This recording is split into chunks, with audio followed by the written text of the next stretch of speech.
If a stored procedure always does the same thing, it still may be useful, but for most stored procedures we want to be able to control them and pass parameters to them so they can function differently or return the information for the customer that we want, or pass parameters to it so it'll do the insert or the update for us.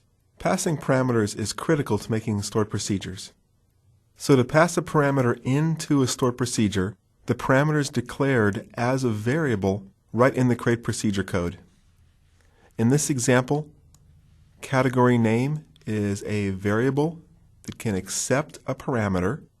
It's being declared as nvarchar35 data type, and we don't have to declare that variable down below in the code because the parameter itself becomes the variable, which is very cool, and I'm glad Microsoft built it this way.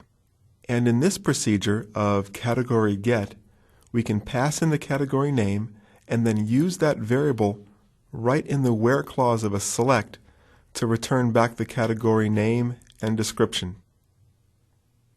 So to test this, I'll execute the create procedure command.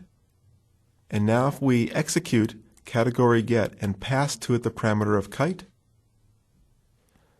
and the response, one row, the category of kite, and the description. In this example, for simplicity's sake, kite was just used here as an implicit parameter because I didn't actually specify the parameter name. To be more accurate or to have better code, it's good to go ahead and have the parameter name listed. For example, here the parameter is category name. So if we actually spelled this out and we were explicit, we could say execute category get, and the category name parameter will have kite passed to it.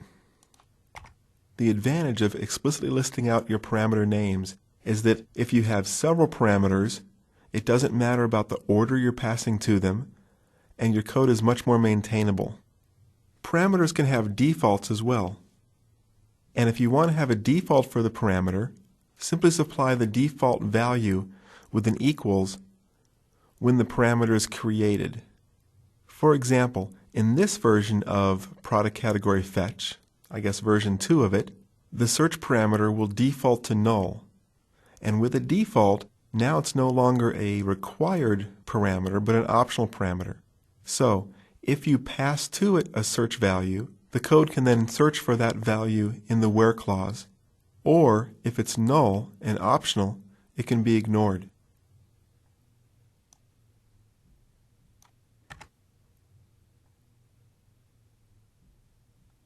So in this code sample, we're calling the stored procedure and passing to it a parameter for search for OBX. And we find values there equal to OBX. When we don't supply a parameter, then the code will find all values. And without opening up the result pane, you can see in the lower right-hand corner it found 8 rows.